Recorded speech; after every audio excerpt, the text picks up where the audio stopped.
Well, this was a long time coming. You actually had a shirt on from back in the day, Yeah. Bear Mace. He's an OG fan. Oh yeah. Loved getting to hear more about this album and all the crazy imagery, serial killers. They have it all. I actually have a copy of their first EP, Butchering the Colossus, upstairs. Never been unwrapped. And he told me after the interview that that's quite the collector's item. So maybe we'll feature it on the show. Maybe we'll unwrap it. We'll do an unwrapping. Yeah. So anyway, check this out. So tell me about the name Bear Mace. Oh, okay. Yeah. Well, we came up with the name originally. I was going to call the band Blood Eagle. Okay. And yeah, somehow we got to talking about Bear Mace and Mark said, "Hey, that'd be a great name for a band." And we researched it and made sure there weren't other bands with that name. Yeah, yeah, yeah. And then, 3 months later, a band turned up with that name. But we That's ended really up, cool. I mean, it's our name. I mean, you Google anything, our band comes up. So, They're gone Yeah, now. like I said, I love it. It's it makes me think of nature. Yeah, it really does. Yeah. yeah. Yeah. Yeah. So, do you find that different projects pull from different parts of your brain, or do they all start with the same riff and then just kind of mutate in different directions? Speaking for myself, when I'm working on different stuff, it's pretty clear what's going where. I'm in another project called Black Sites that sounds nothing like this. It's more of a prog rock thing almost, or 70s rock. So if I have a riff, it's pretty clear where it's gonna go, which band it's for. So unless it's for neither. But I was going to ask you about that. Do you ever come up with something and you can't fit it into any of your projects? I mean, well, then it's time to start a new band. Right. there There's you some go. other potential projects down the road, not anytime soon, but there's a couple folders of stuff that I'm not quite sure what to do with yet. So we'll see. So, yeah, we were talking to this one gentleman who was in a thrash band and a rock and roll project, and he was saying that rock and roll for him was harder to write than the thrash stuff. Yeah. Do you agree or disagree with that?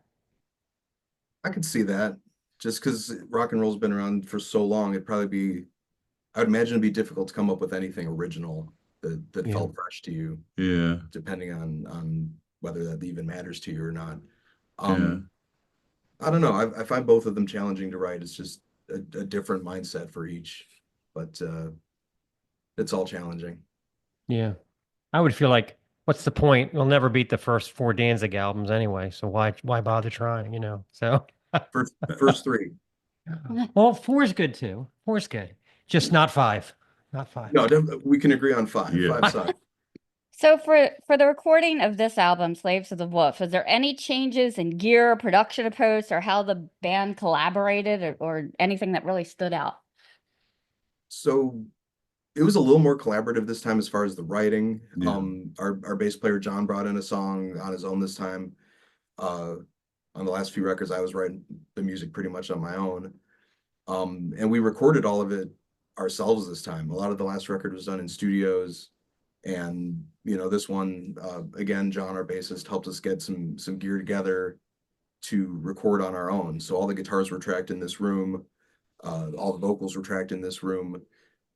Drums were done in a studio, but we had a lot more control over the process. And for better or for worse, what you hear on the record is what Oh, I sounded think it's for great. better. It sounded great. Yeah. Turned out really good. I like how there's a little bit of horror, with the werewolf.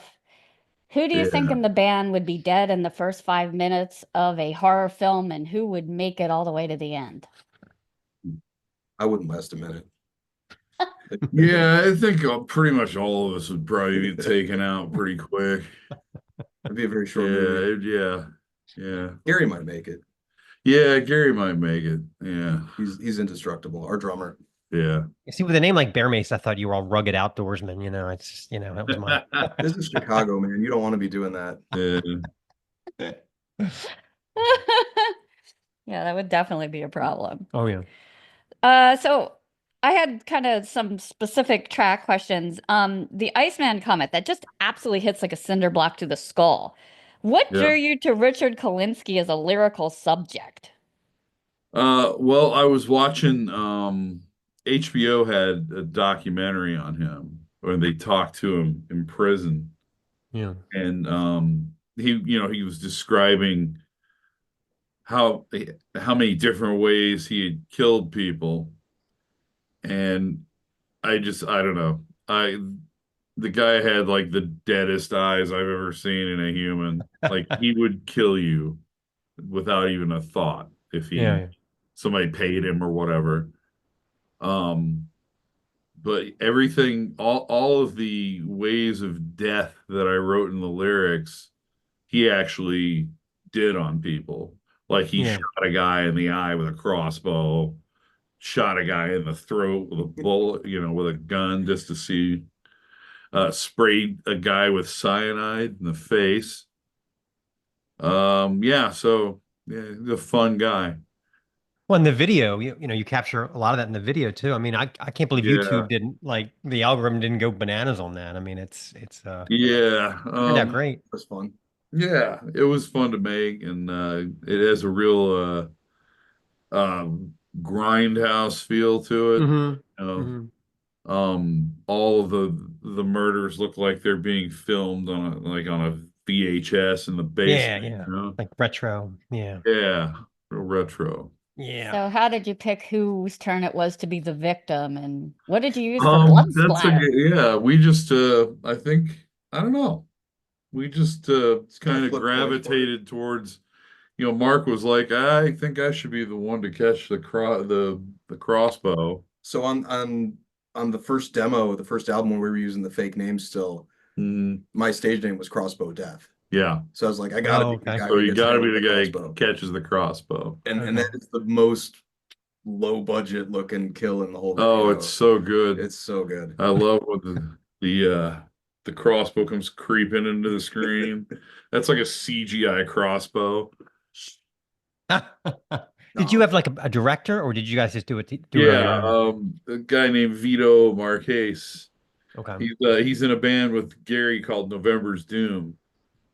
Oh, I And know that band. Yeah. Okay. he films videos. He's done videos for other bands. Yeah, he's great. And yeah, he's great. We went down to his basement and filmed a bunch of murders. So went to his Yeah, house, that's great. killed each Did other. you have Yeah. anything accidental happen that actually was a good thing, and you're like, leave it in? I don't know. All that, Yeah, all that was pretty premeditated. I think. yeah, but it all worked out great. Like It came together you know, very quickly. yeah, it did. Yeah. It only took us like 6 hours or something. That's Did you great. did you make your own blood or did you buy it? I He believe bought he it. bought it. Yeah. I think he got it from Amazon actually. Yeah. Our Very good. props budget was, Yeah. I think, $30, $30. Yeah. 35. Something like that. There's Yeah. like there was a toy gun, there was Yeah. a spray bottle, and there was like a jug of fake blood. Yeah. Yeah. And And that a was bunch pretty of much it. cutting tools that he already had for his lawn Yeah. things. So, Yeah. I sprinkle mean, some did you blood on did you there. did you think about other serial killers? I mean, were there other ones you considered besides Are there ones that may be on upcoming or projects? upcoming? Yeah. So the problem with that is there's this other band from Chicago called Macabre. Yeah. Uh, Who I we know them, yeah. toured who we, with. who we toured with, but they have the monopoly on serial killers here. They got Yeah. Elvis, They Yeah. kind of do. Yeah. Dahmer. And they've been We doing it even since have the a song beginning. called Iceman that is, about Yeah. Kuklinski. Yeah. But I saw a documentary and I was like, oh yeah, we got to do a Yeah. song. And then Mark hits me with this, super fast, just like the perfect riff for Yeah. yelling about murder. Did any of like the stuff you saw in the documentary like get under your skin and make you have like a nightmare later? Or are you pretty impervious to such things? I'm pretty impervious to such things. Yeah, I don't know.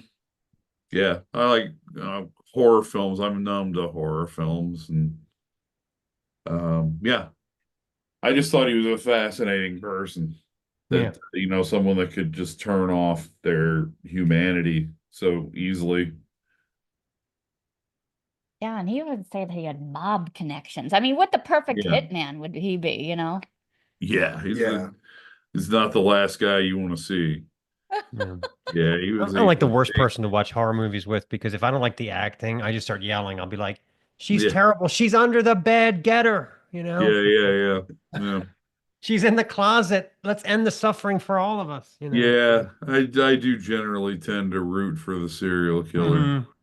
Mhm. So when you're building a solo like the one in Iceman Cometh, are you consciously thinking, all right, beginning, middle, and end? Or does it just kind of evolve that way? In the context of this band, I'm usually thinking of like the founding fathers of this genre and like the early albums. So you have like Chuck Schuldiner, you have Bill Steer from Carcass, you have Rick Ross who was in Massacre. And a lot of that stuff is very unstructured. It's kind of all over the Yeah. place, you know, a lot of dive bombs, a lot of squealy noises, Yeah. very chaotic. I'm also not all that much of a lead guitarist anyway, so I kind of lean into that. Tommy, the other guy, is a fantastic lead player, so we kind of play off that. Um, the song you're describing is actually he and I trading off. Yeah. So I didn't compose it, but I thought it was like, oh, it's kind of like, you know, it's fast. It's kind of like Slayer. We should do the Hanneman King thing, Yeah. a trade off every couple measures or whatever. So it evolved like that. I obviously wrote my half, he wrote his half, and you know, you put them together, and it seems to the two styles seem to work pretty well together, I think. Yeah. Yeah, the leads were really well put together on this album. It wasn't that just Gary Holt dive bombing stuff like you're talking Right. about. I mean, you guys really, I could tell you put a lot into the leads, you know. No Thank you. disrespect to Gary Holt. I mean, I know he's a Gary Holt legend. is great. Yeah. But So Cancerous Winds might be the bleakest track on the record. Was it a metaphor for war, environmental collapse, or something all different? oh, we'll tell you exactly how that one came about. When we were out with Macabre, we were driving through Indiana, and you know, there's giant windmills stretching as far as the eye can see. And our president believes that they cause cancer and you know kill birds and all this. So I don't know. I just mentioned something about it, and a couple days later, Mark's like, "Hey, man, he had completely composed the track with the music, with the he wrote the lyrics, the vocals, and everything, and Scearce wins. Okay. yeah, Cancerous Winds. Um, yeah, There's a couple tracks on this record that, you know, in a metaphorical sort of way, they address some societal issues, some social things, yeah, you know, in 90s death metal fashion. yeah. Yeah. My Worthless Lives is Worthless a Lives. good. Yeah. Yeah, but you know, I figured there's not enough death metal songs about windmills. No, it really isn't. I'm trying. Yeah, I don't. It might be the only one. It might Yeah. be. Yeah, I don't know. You'd think like maybe Pinnacle from Holland would have one, but I thought it was like the old school days where you opened up the bar and all the cigarette smoke kept pouring out at you, and you're like, oh my God. We're like Pestilence. Yeah. They're from Holland, right? I think they could have yeah, that's Yeah. right. They could are. have nabbed that. Yeah, they could have nabbed the windmill market. You know, they got them. Yeah, yeah, Should revisit that. Maybe on their new album they got something about windmills. right. Good. I jumped when Martin left, so I couldn't tell you. I mean, they could have been writing all their albums about windmills. I wouldn't know. So. Yeah. I wouldn't either. Mhm. I'm not far behind you on that. I totally went to Asphyx. I was like, Yeah, wherever yeah, Martin goes, I'm going. right. There you Yeah, go. that guy's awesome. He's awesome. Yeah. Yeah, he's one of my favorite death metal vocalists. So you were talking about Worthless Lives. That one has absolutely ripping solos and harmonized sections that are so fast. When you're writing riffs like that, are they born at full speed, or do you have to kind of start and then take them up the tempo? I could probably do a better job of working my way up to things, but it's more, it usually starts with the concept like, oh, this part should be fast. Yeah, And actually I'll write a lot around programmed drums, or I'll jam with Gary if Gary's around. mhm. But it'll start with, oh, this part needs to be 210 BPM, and then I'll write the riff to that. Mm. And you know, eventually I'll be able to play it correctly that fast, but the speed comes first if it's a fast part. Yeah, God, I'd end up hurting myself that fast.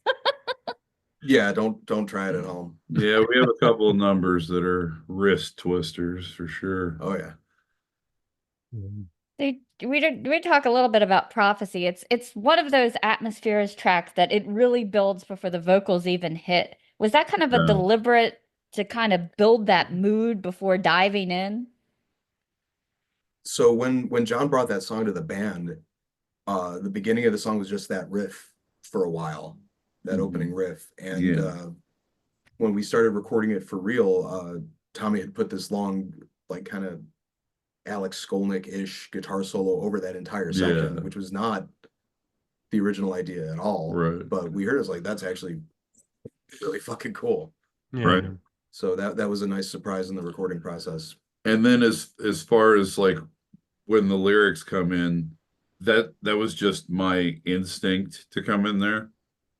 That's generally how the vocals happen. As Mark will send me the music, and then I'll write the lyrics. For the most part, Mark writes some lyrics, and Gary's written some lyrics. Here's chimed in. Yeah, but yeah, and then like I'll do the vocal patterns, how I think it's gonna fit, I guess, and then we work it out. Yeah. Yeah. Yeah, a lot of people who sing extremely, they have to do like a tea or a ritual beforehand. Do you have to do anything like that? Like Tom Araya? Um, I eat a can of cold ravioli. All right. Real. That coats your vocal cords. And yeah, and that way I can growl. That's great. Yeah. Who knew? Chef Boyardee and death Death metal. Boyardee and death metal, man. They're a And it's economical too, combination, yeah. It's a Yeah. combination. Shit, How that about Yeah, right. who came up with "Drown Them in Their Blood"? That's almost like a Cannibal Corpse kind of title there, like. Yeah, that's me. That one on our first record, we had a song called Leave Nothing Here Alive. And this is kind of lyrically the part two of that. Um, Drown them in their blood. It's about these guys going deep into enemy territory and taking out their enemies. Yeah. So that and the first line is from the still black water they rise. I had the image of Pete Commando Sandoval coming up out of the swamp, camouflage on. Was that the Ah. for Formulas Fatal to the Flesh? Is that Yeah, that one? yeah. With the Like leaves the on it? back picture, yeah. Oh man. He's wearing radar scattering camouflage. Oh, Yeah, that's good awesome. stuff. Yeah. Oh, I know what I wanted to ask you about prophecy. Was it pertaining to any particular prophecy? And do you think there are still prophecies today? Well, that is that one I wrote the lyrics about. So in 1978, a movie came out called Prophecy, and it was directed by a guy named John Frankenheimer, who's most famous for doing the original Manchurian Candidate. Oh. Yeah. Um, but he made this movie. It was his version of a horror film, I suppose. And the plot is there's evil developers, loggers on this Native American land, and they're poisoning um, the land, which causes mutations in the animals. And one of them is a mutated grizzly bear who basically looks like a giant grizzly, like turned inside out. Oh, Oh wow. my God. But yeah,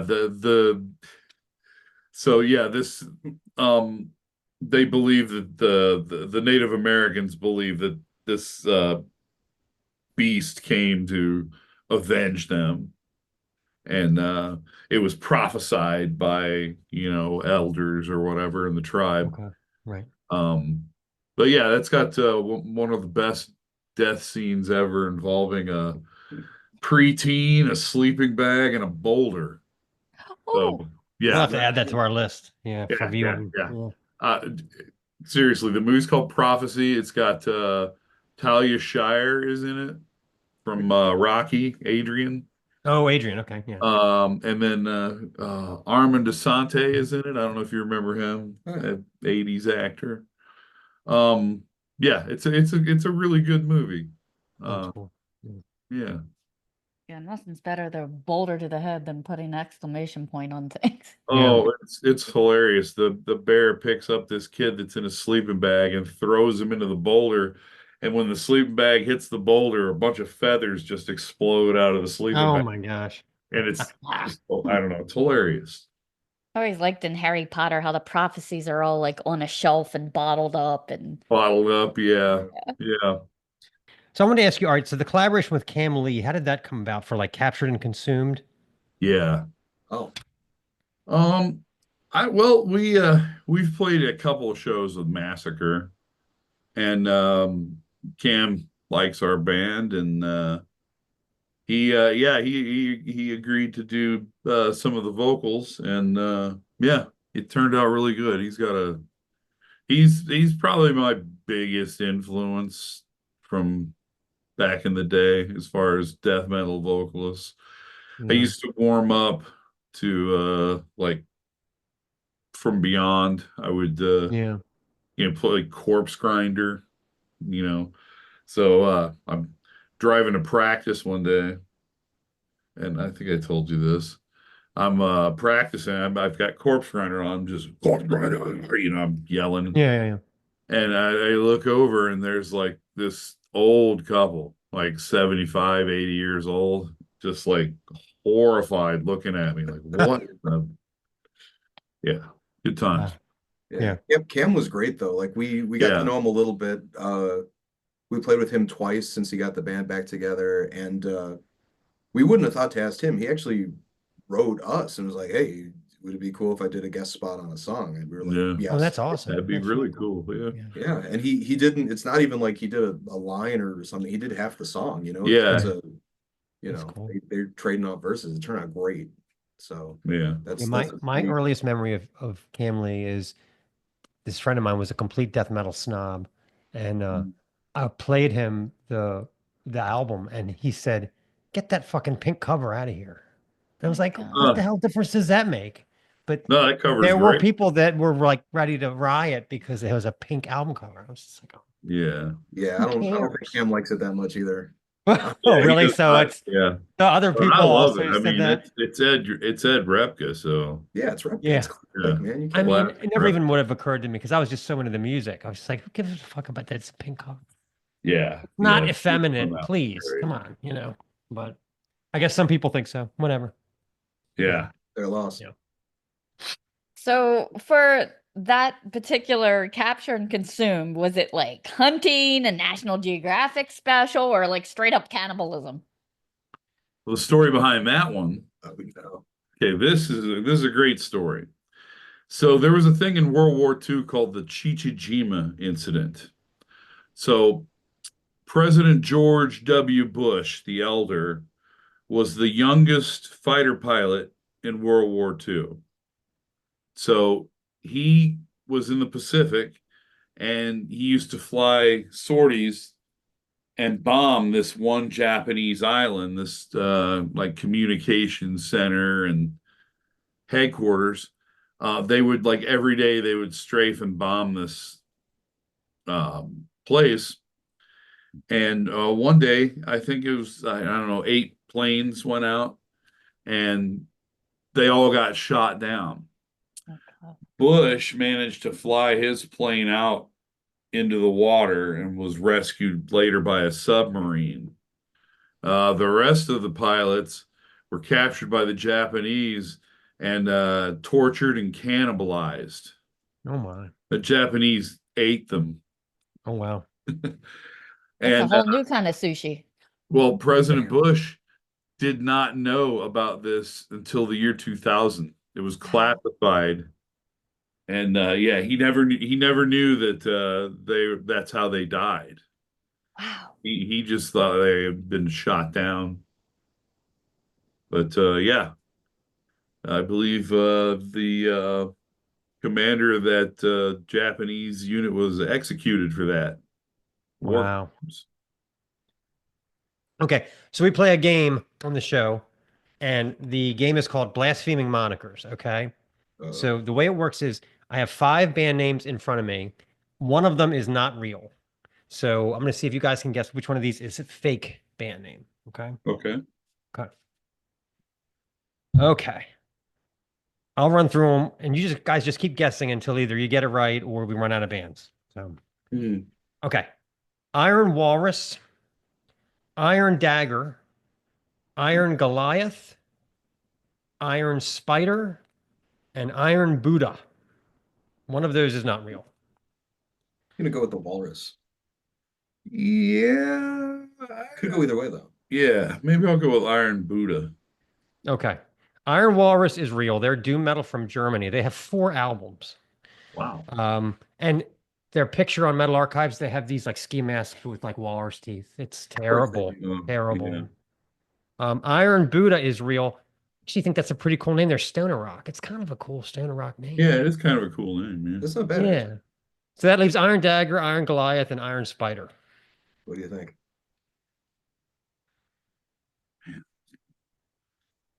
Iron Spider. I thought they were fake too, but they're actually from Australia and they're Doom.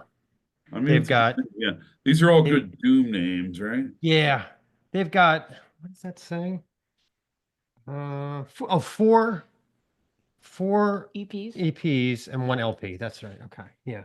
No, the one I made up is Iron Dagger. That's not real. Oh, okay. That's like the best name on that list, man. That's it always goes that way. Like I've had this discussion. Like one band actually said that I should have patches made for the band names I make up because that would be like the ultimate hipster thing to do. And be like, oh, who's Pilsner Just Wolf? do a battle vest with those bands. Yeah. Who's Pilsner Wolf? You don't need to know. Poser Wolf. That's a good one. Isn't that great? Yeah. Poser Wolf. Pilsner Wolf. What are the Yeah. notes on that one? Yeah, But right. I would not only buy that, I would drink that. Like if there was a beer called Yeah. Pilsner Wolf, I would be like, I'll take that. Yeah. So, Oh, yeah. There you go. yeah. Anyway, So your record release show is coming up June 27th. Have you started putting together the set list yet? We have finished putting together the set list. Yeah, we just about a week ago put it together. It's gonna pretty much be the whole new record and then maybe a couple from the second one. that's great. Yeah. Yeah, the nice thing about death metal, especially our style of it, is that the songs aren't that long, so we could fit. We're playing the majority of the new record, I think, and then there's some older stuff thrown in there, just to get some classics in there too. So Yeah. it'll be fun. Do you guys ever throw any covers in? We haven't done any covers live in a long time. Right. We have before. I mean, we covered Evil Dead once or twice. And covered Into the Acid Oh, by Cancer, by yeah. Cancer. That's the last one I remember. That's cool. And then on this record, we're covering the Celtic Frost Jewel Throne. Jewel Throne. Yeah. Ah, that's great. Yeah, that's the bonus track on the CD. That's great. Yeah. So for playing live, do you have a favorite song right now that just really like gets everybody riled up or feels really good to play? Iceman. People seem to like that Yeah, one. I can see that. Yeah. Yeah, that one's we've been playing some of the new songs live for a while just because it took us a while to get this record done. So Iceman's been in the live set for about a year and that goes over well. We have a song from the last record called Rogue Weapon that seems to get people going. Yeah. That's great.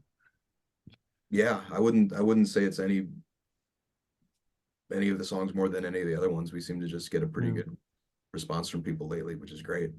Yeah. Now, do you have recording guitars and live guitars, or is it usually the same one or whatever you feel like picking? I own one guitar for this band. That's great. I have one guitar for this band, one guitar for the other band for Black Sites, and then I have another one that I just kind of goof around on at home, and that's pretty much it. There are people with walls of them. Yeah. Some people can't stop buying them. Yeah. It's a lot of strings to change, man. Yeah, it is.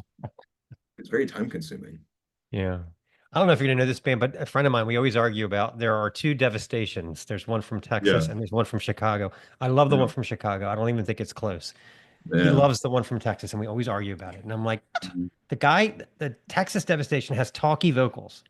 They suck. But Yeah. the Devastation from Chicago is awesome. I don't know why they Yeah, didn't. I know the drummer, Pat Buckley. He's Okay, yeah. yeah.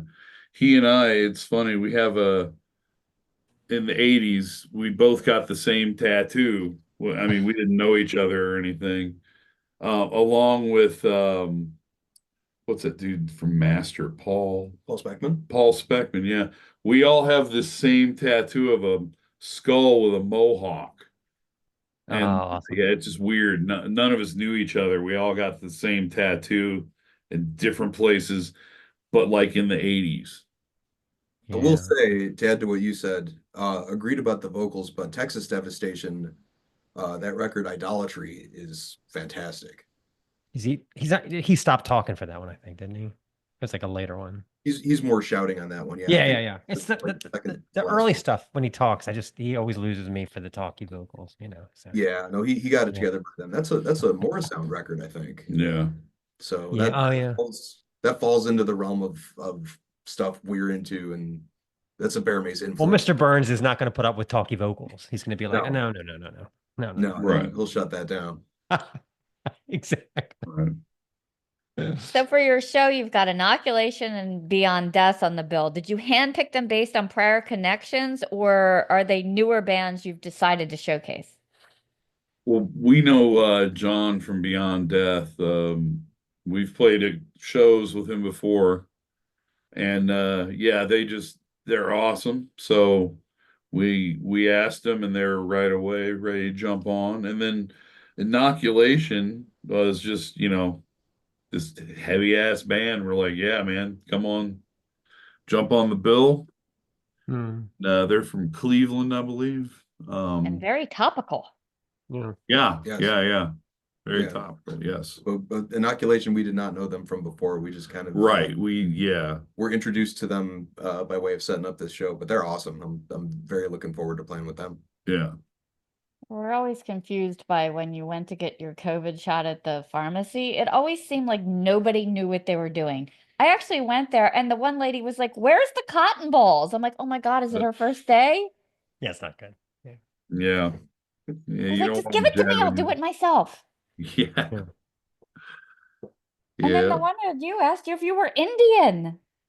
Yeah, whatever. Huh. So, Yeah. okay. That's weird. Weirdness. So just have to ask you, because you're Chicago based, did either of you guys get to see Trouble back in the day?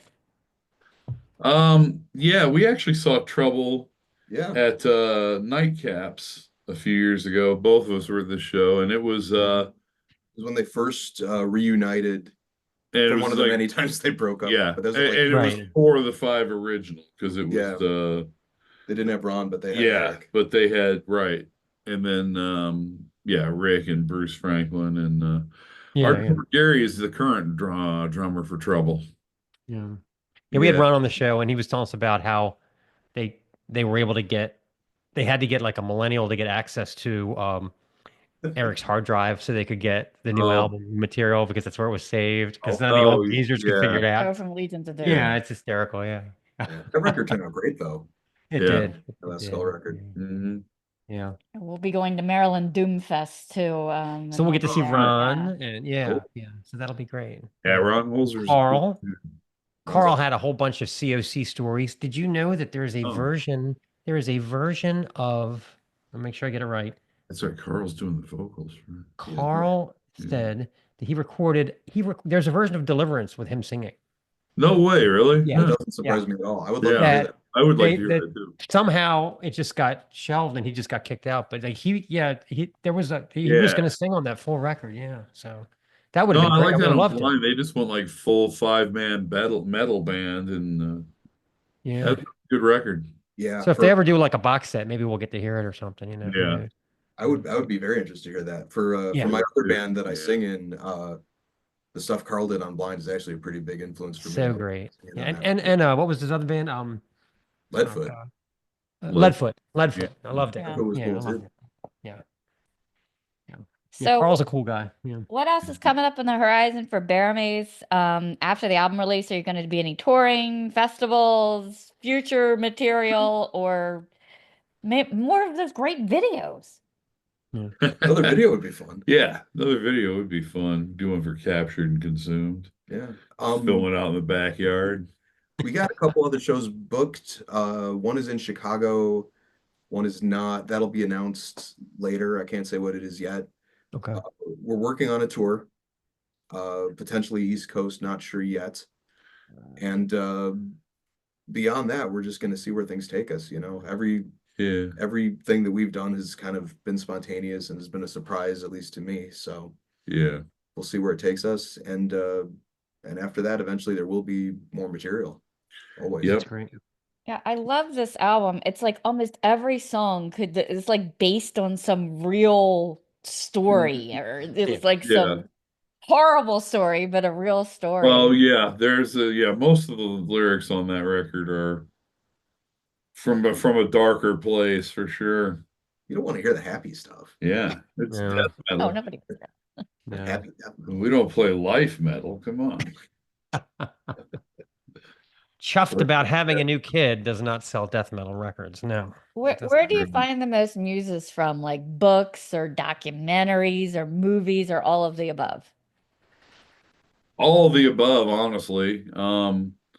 Like Charred Field of Slaughter, the title track. I got that from watching the Ken Burns Vietnam documentary, which is one of the most intense documentaries I've ever seen.